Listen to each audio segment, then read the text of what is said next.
The effects of this are harmful to our residents. It degrades the air quality. People in Crawford and Sebastian counties say they've had enough of the bad smell. Ahead, we'll have a look at the company behind it and how they're aiming to expand operations. Plus, we're watching the radar for maybe some thunderstorms today. Details in just minutes. And it's a big weekend for Razorback baseball, the last home series before the SEC tournament. Fans are already lined up here outside. Bon Walker, we'll hear from some of them coming up. And taking a live look outside in Springdale, good Friday morning to you. 5 News This Morning starts now. Covering news where you live. This is 5 News This Morning. Well, thanks for waking up with us here on Channel 5 and streaming on 5 Plus.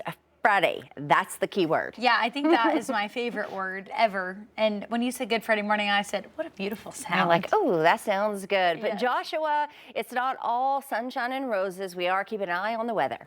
Yeah, we've got a chance for storms today, and then we've got storms all the way into Tuesday. So we've got multiple rounds, multiple days to talk about.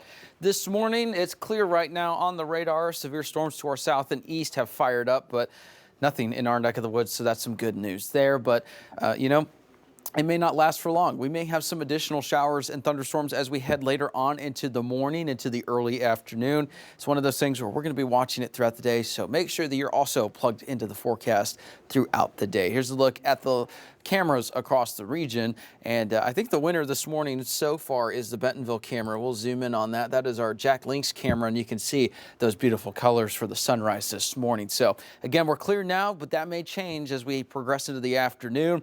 Watching for maybe some storms by around noon, and then maybe a conditional round later this afternoon for portions of the area. So while it doesn't show the rain icons on the forecast, it doesn't mean that we're not going to see storms. It's going to be what we call a hit or miss risk, meaning some of us will see some storms while the majority of us may stay dry. So one of those things where you're going to want to stay plugged into the forecast and stay tuned to the radar. So the risk today, 2 out of 5 for a large portion of the area, and we have a chance for some large hail, damaging winds, maybe a low but not zero tornado risk as well. And then we will be talking more about that here coming up in just minutes. So we're going to be taking a look at that. Now we're going to move on to your traffic around the region, and you're looking at I-49, and this is going to be Whitaker Parkway, and activity starting to pick up. No accidents or any sort of major backups to mention this morning. Some of those usual slow spots for the morning commute will probably be a problem, but overall, not too bad to start the morning. Well, our top story this morning, the foul smell drifting through parts of the river valley. It has some people saying they've had enough. And now those same residents are pushing back against the company behind it. The smell, which fills a large geographical area, is coming from a lagoon in Crawford County, where Russellville-based Denali Water Solutions is emptying out food processing waste. It's then being turned into fertilizer. People say the odor is pretty overwhelming, describing it as rotting flesh or manure. Denali is requesting to expand their permit to include more land for their operations, but many who live nearby say they're fed up with the smell and want action. It's entirely unacceptable. The effects of this are harmful to our residents. It degrades the air quality. It makes it where people can't go outdoors. And a lot of people reached out to me when the smell was becoming really bad in the fall. Well, leaders with the Arkansas Department of Energy and Environment hosted a public hearing to listen and gather feedback on the draft permit renewal. Denali says they're listening and working on long-term solutions. Of course, we'll continue to follow what happens in the company's proposed expansion. And the family of Brian Malinowski is filing a wrongful death lawsuit against the ATF. Malinowski was the director of the Clinton National Airport in Little Rock when he was shot and killed by agents serving a search warrant on his home last year. The warrant stemmed from an investigation alleging he bought and sold more than 100 guns without a license. Some of those same weapons later turned up at crime scenes. Local prosecutors ruled the shooting justified. The lawsuit from Maria Malinowski also claims the raid violated her constitutional rights. Well, Madison County's new jail is nearing completion with a newly passed sales tax that will operate it. In 2022, Madison County voters approved a 0.5% sales tax to build a new jail, but they turned down a separate tax to fund its operations. A second attempt also failed, but on Tuesday, voters changed course and approved a 1% sales tax. The new jail will house 148 inmates and include spaces for visits with attorneys and family members. Had a lot of people that were getting turned loose just because there was nowhere to put them. Other jails in the state are in the same situation with overcrowding. The new $16 million facility is expected to be finished in June and fully operational by next year. Well, election officials in Washington County have started the process of reviewing provisional ballots cast in last week's special election. These ballots are provided when a voter cannot provide an acceptable form of ID at the voting site and need extra verification. We get provisional ballots for almost every election.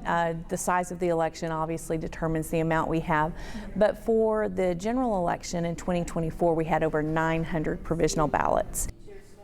But a new law could reduce the number of provisional ballots needed in future elections.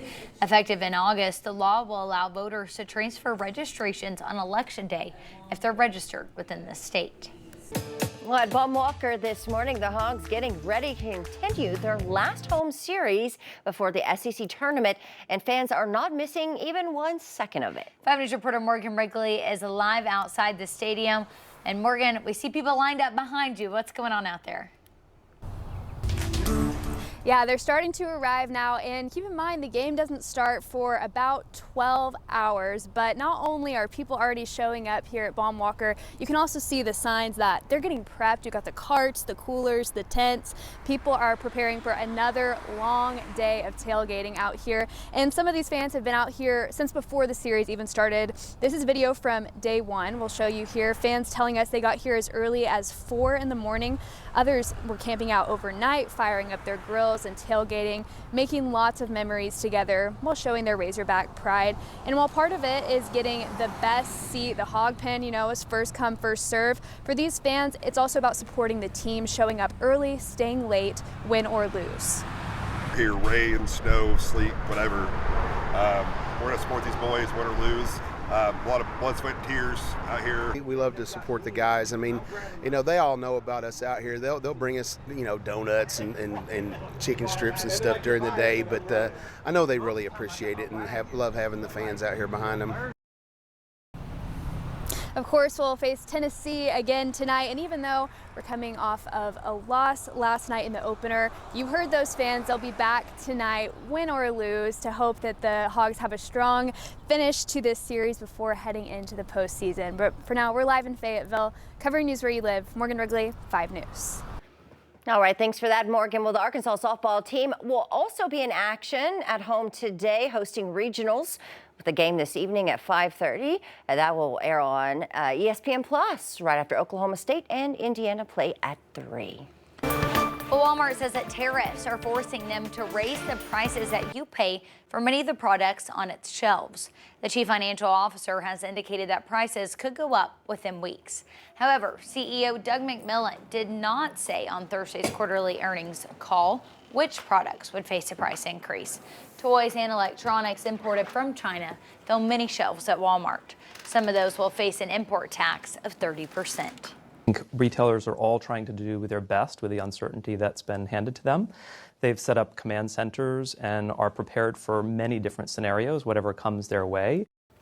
Walmart CEO says that they are prepared to absorb the cost of certain areas like food, but that means that they may have to raise prices in different categories across the store.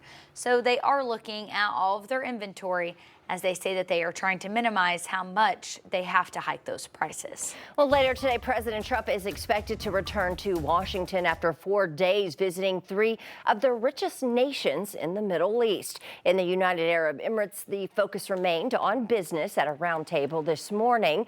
Over the past 4 days, the president promoted a slew of economic agreements, some that had been previously announced. But he leaves the UAE with signed commitments for more than $1 trillion worth of investments in energy, even technology projects. An amazing country or a rich country. You can have your choice, but I know you'll never leave my side. During the trip, the president announced plans to normalize relations with Syria and nudged Qatar to help clinch a deal to close Iran's nuclear program. But the president seemed to throw cold water on Russia-Ukraine ceasefire talks in Turkey after Russia's president stayed home, though the U.S. Secretary of State Marco Rubio arrived in Istanbul this morning. Also making national headlines, U.S. Supreme Court justices heard arguments over the Trump administration's efforts to expel certain immigrants. The White House has challenged part of the Constitution's 14th Amendment. It says any person born in the U.S. is a citizen, even if the parents are not citizens. Several lower courts blocked the Trump administration from using that interpretation. Thursday's argument centered on whether those judges should be able to make those rulings apply to the whole country.